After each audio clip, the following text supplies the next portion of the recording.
Red cross society Aurangabad ने नोवा IVF की chief consultant स्मृति स्पर्श को आमंत्रित किया है। आइए विस्तार से जानते हैं उनसे टेस्ट ट्यूब बेबी के संबंध में। मैम, आप औरंगाबाद में आई हैं, आपका स्वागत है। बहुत सारे मरीज, बहुत सारी महिलाएं या पुरुष कहें, निसंतान रह रहे हैं और उनके साथ कई परेशानियां सामने आ रही है। अस्पताल में इलाज भी करा रहे हैं, कई जगह जा भी रहे हैं, ठगे जा रहे हैं। आखिर ऐसी क्या व्यवस्था आपके तरफ से मिलेगी लोगों को कि एक कोई निसंतान दंपति के गोद भर जाए, उनके आंगन में किलकारी गूंजने लगे? कृपया विस्तार से बताइए। धन्यवाद रेड क्रॉस सोसाइटी औरंगाबाद का कि उन्होंने मुझे आमंत्रित किया और मुझे ये मौका दिया कि मैं आज यहाँ उपस्थित लोगों की सेवा कर सकूं। मैं हूँ डॉक्टर स्मृति स्पर्श, चीफ कंसल्टेंट, नोवा आईवीएफ सेंटर, पटना। ऐसे कई मरीज आए हैं हमारे पास जो निसंतान रहे हैं, जिन्होंने उम्मीद हमसे जोड़ी कि मैडम हमें संतान सुख की प्राप्ति हो आपके इलाज के तहत। सर्वप्रथम मैं सभी मरीजों को ये बताना चाहूंगी कि आईवीएफ की लिमिटेशंस होती हैं। यह एक प्रक्रिया है जो मॉडिफाइड नेचुरल प्रक्रिया है। हम प्रयास कर सकते हैं कि उन्हें माता पिता बनाने का प्रयास कर सकते हैं, लेकिन कहीं भी ये नहीं बताया और दर्शाया गया है कि आईवीएफ 100% सक्सेस की गारंटी होती है। इस शब्द के साथ मैं किसी को निराश नहीं करना चाहूंगी, क्योंकि आप देखें कि दिन के बाद अगर रात है तो रात के बाद उजाला आता ही है। अगर आप उम्मीद से ज्यादा लगाएंगे तो कहीं ना कहीं आप ठगा महसूस करने लगेंगे। मेरी सलाह मरीजों को ये रहती है कि आप अपनी डॉक्टर की सलाह बिल्कुल कान खोल के आपको ध्यान देना चाहिए कि आपका डॉक्टर किन शब्दों का प्रयोग कर रहा है, क्या बता रहा है। जैसे मैं आर्टिफिशियल इंटेलिजेंस की बात हमेशा करती हूँ कि जब भी हम आपका भ्रूण देखते हैं तो हम एक उसकी इकाई, जब उसका जो शेप होता है, हम लोग उसको असेस करते हैं और हम लोग बताते हैं कि ये किस कैटेगरी का है। ए ग्रेड मतलब अच्छा, देखने में अच्छा, अंदर से अच्छा, ये डॉक्टर आपको नहीं बताता। हर प्रक्रिया की एक जांच होती है और आप किस पड़ाव पे फेल होते हैं, ये पड़ाव आपका डॉक्टर आपको समझाता है और विस्तार में बताता है। आज जब मैंने बात किया तो लोगों ने कहा कि मैम 2 बार भी फेल होता है, 3 बार भी फेल होता है और 5 बार भी फेल होता है। तो मेरी सलाह ऐसे मरीजों को रहेगी कि जब आप अपने डॉक्टर के पास आ रहे हैं और अगर आप मानसिक तौर से, अगर आप इलाज के लिए तैयार नहीं है तो तैयार में आप बिना तैयार हुए अपने इलाज में ना जाएं। गारंटी शब्द का इस्तेमाल ना करें। चीजों को साइंटिफिकली समझने की प्रयास करें कि 100% सक्सेस रेट नहीं है, लेकिन आपके केस में वो 30 से 40% से शुरू होता है। तो जब भी आपके अपने अंडाणु और शुक्राणु का इस्तेमाल किया जाता है तो एक प्रक्रिया का परसेंटेज हम लोग मान के चलते हैं कि 30 से 40% ही संभावना है कि आप अपने अंडे और शुक्राणु से माता पिता बनने के सुख को प्राप्त कर पाएंगे। और जैसे जैसे आपका, अगर हमें अंडा जितना बना, हम उतने अटेम्प्ट आपको दे सकते हैं माता पिता बनाने के लिए। एक लंबा चौड़ा प्रक्रिया होता है। जब आप हमारे समक्ष बैठते हैं तो हम 45 मिनट, 1 घंटे आपको सारी बातें समझाते हैं, लेकिन लोग अंत में क्या समझते हैं कि ईश्वर अगर ऊपर है तो नीचे धरती पे ही जो भगवान है वो डॉक्टर है। मैं धन्यवाद करती हूँ कि आप लोग हमें ये दर्जा देते हैं, ये मान सम्मान हमें देते हैं और हम लोग भी प्रयास में कमी नहीं छोड़ते कि आपको सफल कर सकें। लेकिन ऊपर ईश्वर के हाथ में सब कुछ होता है, हमारे हाथ में लिमिटेशंस हैं, लेकिन आपके विश्वास में हम खरा उतरने का प्रयास करेंगे। जरूरी है हम दोनों का एक यूनिटी होना जरूरी है कि हम मिलके इस सफर को आगे बढ़ाएं और अपने डॉक्टर की सही चुनाव करें। आप जिनकी बातों से, जिनसे आप जुड़ सकते हैं, ये सफर और आसान लगने लगता है जब आपके साथ जुड़ा डॉक्टर कुछ आप जैसा हो। तो अपने डॉक्टर को सुने, जो आपकी बात समझे, जो आपकी बात सुने, आप जिसकी बात समझे। प्रयास करें, प्रयास से जूझे नहीं। मेरे पास भी ऐसे मरीज हैं। अभी जस्ट 10 दिन पहले मेरे एक मरीज थे बेगूसराय के। जब आप मिलेंगे तो वो मरीज आपको बताएंगे और आप मेरे पास आएंगे, मैं उनका वीडियो भी शेयर करूंगी। उन्होंने कहा कि 28 वर्ष हो चुकी थी उनकी शादी को, कम उम्र में उनकी शादी हुई थी और 5 बार आईवीएफ वो करा चुके हैं। पटना में ही उन्होंने आईवीएफ कराया, 5 बार कराया, वो थक चुके थे। मुझसे भी वो मिले तो चौथी बार जो उनका आईवीएफ हुआ, मेरे यहाँ हुआ, वो फेल हुआ।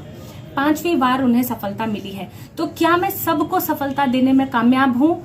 ऐसा मैं बोलना कभी भी पसंद नहीं करूंगी, क्योंकि हम लोग नॉट साइंटिफिक बात नहीं कर सकते हैं। सफलता के साथ असफलताएं जुड़ी होती हैं। मैं हार नहीं मानती हूँ। अगर मरीज भी हार ना माने तो शायद मुमकिन हो सकता है कि हम कामयाब हों, अगर वो परिस्थितियां वैसी अनुकूल मुझे दिखेंगी तो। धन्यवाद मेरे साथ जुड़े रहने के लिए। मैं चाहूंगी कि आपके हर सवालों का जवाब दूं, खुल कर दूं, और आप सुनने की और समझने की वो शक्ति रखते हैं, इसलिए आप मुझसे मुलाकात भी कर सकते हैं। मैं हूं डॉक्टर स्मृति स्पर्श, चीफ कंसल्टेंट नोवा IVF सेंटर, पटना।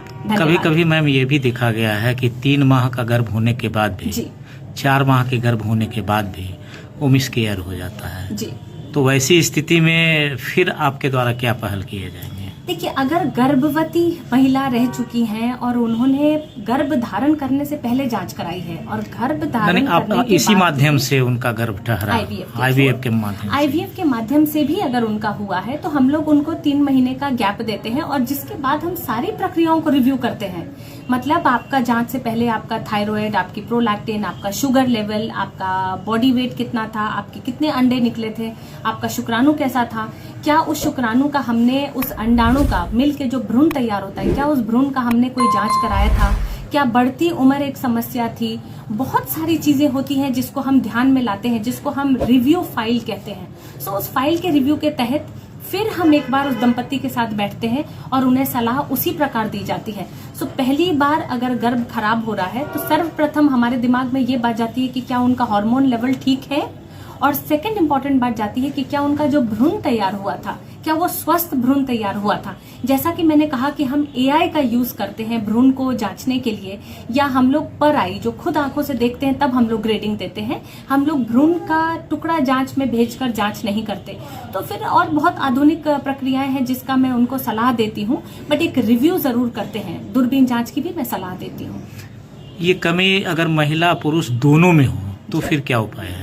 महिला और पुरुष अगर दोनों में रहता है तो IVF तो एक सलाह मैं देना चाहूंगी कि अगर आपके अंडाणु कमजोर हैं, आपके शुक्राणु भी कमजोर हैं, और आपकी उम्र डेफिनेटली बढ़ती जाएगी तो अंडे और कमजोर होते जाएंगे और कम होते जाएंगे।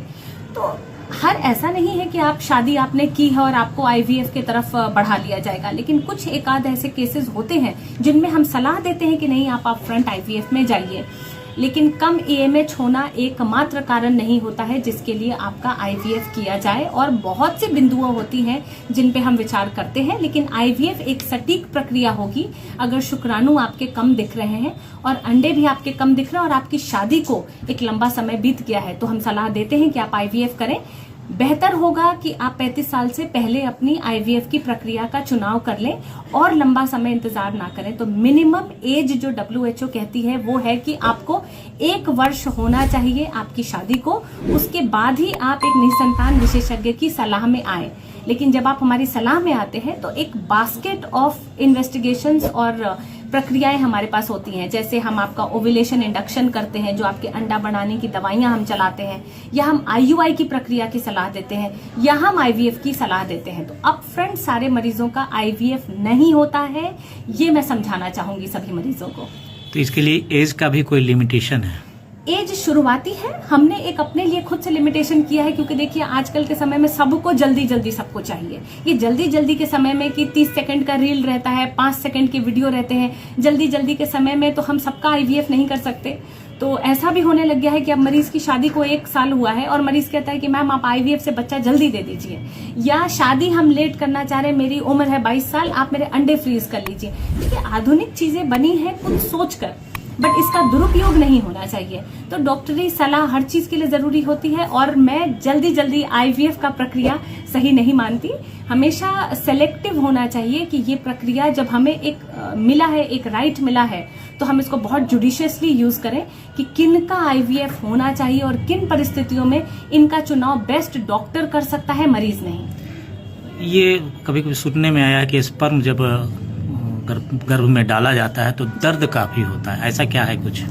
ये मरीज के थ्रेशोल्ड पे भी डिपेंड करता है, क्योंकि ये एक बहुत सरल एक हम लोग डेली का प्रोसीजर मानते हैं, एक OPD प्रोसीजर होता है। अगर बहुत ज्यादा दर्द का मरीज महसूस कर रही है तो हम लोग लाइट सेडेशन में भी हम लोग इस प्रक्रिया को कर सकते हैं, लेकिन बहुत पतले से कैथेटर से किया जाता है तो ये एक पेनलेस प्रोसीजर को ही हम लोग मानते हैं। जैसे मैंने आपको कहा कि हर चीज डिपेंड करती है कि हम किस तरीके का बॉन्ड बना चुके हैं अपने पेशेंट के साथ। अगर बॉन्ड बहुत अच्छा होता है तो हंसते हंसते हमारे सामने सारी प्रक्रियाएं करा लेते हैं लोग। और हम लोग भी चाहते हैं कि जितना हो सके हम उनको सहयोग करें, मेंटल सपोर्ट दें, एक बॉन्ड बनाएं और प्रोसीजर जितना हो सके पेनलेस रखें।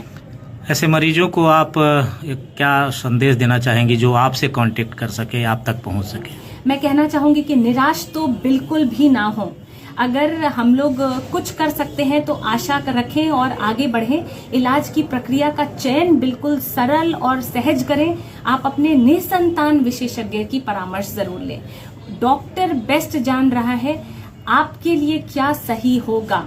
घर बैठे किसी ओझा बाबा के सिर्फ अगर आप उसके सलाह में हैं तो सिर्फ उतने पे अपने आप को नियत ना रखें। अगर आप पूजा पाठ में भरोसा करती हैं, अगर आप किसी आयुर्वेदिक मेडिसिन में भरोसा करती हैं, आप जैसे होम्योपैथी में भरोसा करती हैं, वैसे ही आप इस प्रक्रिया में भी भरोसा करें। और मेरी सलाह रहेगी कि हर भरोसे का एक बहुत खूबसूरत सा रिजल्ट आए बच्चे के रूप में। Thank you. यदि यह समाचार आपको किसी प्रकार उपयोगी लगा हो तो चैनल को लाइक, शेयर और सब्सक्राइब करें।